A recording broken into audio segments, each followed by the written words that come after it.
자, 여러분 안녕하세요. 드디어 오늘 욥기 마지막 날입니다.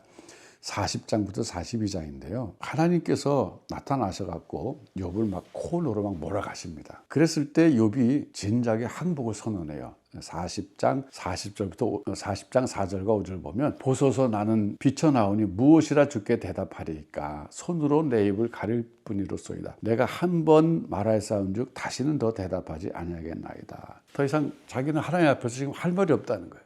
감히 하나님이 질문하시는데 그 질문에 대해서 답할 수 있는 지식도 없고 자격도 없다는 것을 깨달았다. 그런 얘기예요. 그래서 하나님은 그냥 넘어가시지 않습니다. 7절 8절에 보면 너는 대장부처럼 허리를 묶고 내가 네게 묻겠으니 내게 대답 좀 해봐라. 지금까지 내가 나에게 수없이 질문했다. 심지어 나랑 변론하겠다 그랬으니까 좀 변론해보자 이런 얘기예요. 그러면서 내가 내 공의를 부인하려느냐 내 의를 세우려고 나를 악하다 하겠느냐 이런 말씀하고 계십니다. 그러면서 또 계속적으로 질문을 이어가십니다. 이번엔 좀 우리가 지금으로서 이해하기 어려운 동물들 나와요. 내가 베헤못을 아느냐 리오야단을 아느냐 이러는데 이거는 그 신학자들이 연구해 본 결과 지금은 좀 없어졌지만 과거에 있었던 큰 동물들이 아니었겠느냐 이렇게 해석하는 분들이 계십니다. 어쨌든 욥은 그 참 오래전 인물이었잖아요. 아브라함 시대에 살았던 그런 인물로 보지 않습니까? 그러다 보니까 그때 당시에는 뭐 공룡이 존재했을 수도 있는 거고 실제로 어쨌든 간에 그러니까 그 시절에 있었던 큰 동물들을 지금 언급한다고 볼 수 있는데 어쨌든 간에 그것들도 피조물은 피조물이었죠. 그러면서 사람의 길들일 수 없고 감당할 수 없는 그런 동물들에 대해서 내가 아느냐 욥에게 물어보고 있어요. 여전히 지상의 세계에서 하나님 질문을 계속 이어가시는데 대답 못하는 거죠. 그랬을 때 42장에 들어서서 욥이 하나님께 회개합니다. 완전히 항복하는 거죠. 나는 깨닫지도 못한 일을 말하였고 스스로 알 수도 없고 헤아리기도 어려운 일을 말하였나이다. 내가 주께 대하여 귀로 듣기만 하였사오나 이제는 눈으로 주를 배웠나이다. 이 유명한 말이죠. 그러므로 내가 스스로 거두어드리고 티끌과 제 가운데서 회개하나이다. 이렇게 말하고 있어요. 여기서 소위 백문이 불여일견이라고 하는 말이 나왔어요. 내가 전에는 주께 대하여 귀로만 들었는데 이제는 눈으로 주를 배웠나이다. 이게 뭐예요? 고난당하기 전에 욥의 하나님을 이해하는 수준은 귀로 듣는 정도의 수준이었어요. 하나님은 어떤 분이시다 이렇게 들었는데 고난을 당하고 지금 하나님으로부터 역질문을 받고 나서 새롭게 깨달은 하나님은 눈으로 보는 것 같은 하나님의 수준이 됐다 그런 얘기예요. 그러니까 신앙이 엄청 성장한 거죠. 놀랍게 성장한 거죠. 여러분 백문이 불여일견 이거는 뭐 듣는 것과 보는 것은 천지 차이잖아요 거의. 그러니까 제가 우리 교인들에게 설교할 때 가끔 그런 얘기해요. 두리안에 대해서 제가 예를 들었어요. 여러분 두리안이라는 그 열대 과일이 있는데 그 과일이 어떤 건지 아십니까? 그럼 제가 설명을 막 해줘요.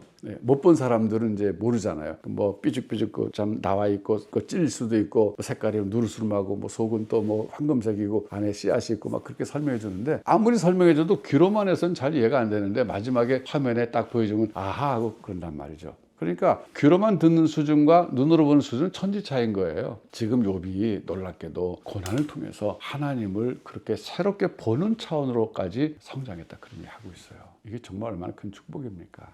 그러면서 하나님께서는 완전히 행복한 이 욥에게 하나님 이제 은혜를 주시는데 욥이 깨달은 것이 그럼 뭘까? 전에 귀로만 들었던 하나님은 어떤 분이고 눈으로 본 하나님은 어떤 분이라 했을 때 제가 이해한 건 그렇습니다. 귀로만 들었던 하나님은 세상을 통치하시는 왕이신데 인과응보라는 원리만 가지고 통치하시는 분이시다 라고 생각하는 것이 귀로만 듣는 수준이라면 이제 눈으로 본 하나님은 어떤 분이냐면 인과응보의 원리를 뛰어넘어서 역사하신 하나님이라는 거죠. 인과응보라는 원리로만 세상을 다스리는 분이 아니라 그걸 뛰어넘어서 세상을 다스리시는 하나님이시다. 이게 뭐예요? 인과응보의 원리는 하나님을 제한하는 거예요. 아무리 하나님이라 그래도 인과응보라는 원리에 묶이는 하나님이 돼버려요. 그럼 전능하신 분이 아니잖아요.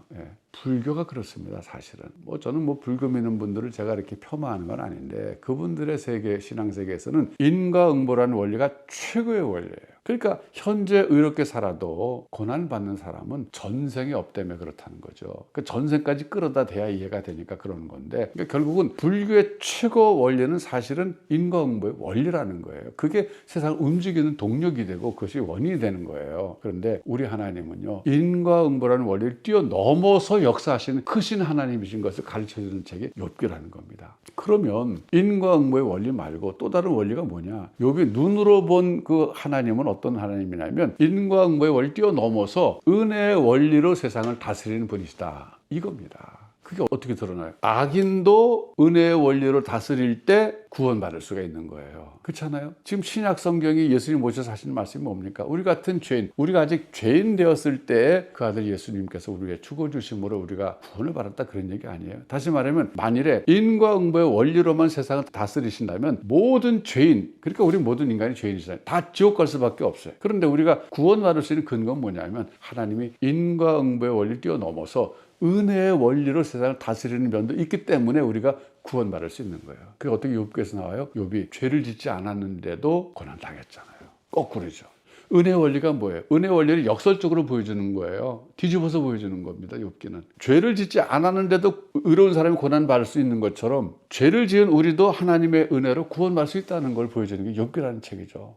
사실 저는 그래서 욥기가 구약의 복음서라고 생각이 들어요. 은혜를 얘기하고 있는 거예요, 사실. 하나님 어떤 분인가를 보여주시는데 하나님은 은혜의 원리로 세상을 다스리신다. 이걸 보여주는 게 욥기라고 생각해요. 여러분, 그래서 여러분이 욥기를 그런 관점에서 한번 읽어보시기 바랍니다. 그리고 결국 세 친구가 잘못했다고 하는 얘기를 하나님께서 욥에게 그들을 위해서 기도해 주라, 그런 것으로서 세 친구의 생각이 제한적이라는 사실을 일깨워줍니다. 자, 여러분, 오늘 욥기를 읽으셨는데 욥기는 하나의 그냥 읽고 넘어갈 책이 아니라 깊이 묵상해야 될 책이에요. 그리고 고난 가운데 계시다면 여러분이 믿음을 가지시고 한번 그걸 깊이 있게 생각해 보시면서 욥기에서 은혜의 하나님을 새롭게 발견하시길 바랍니다. 여러분, 고맙습니다. 감사합니다.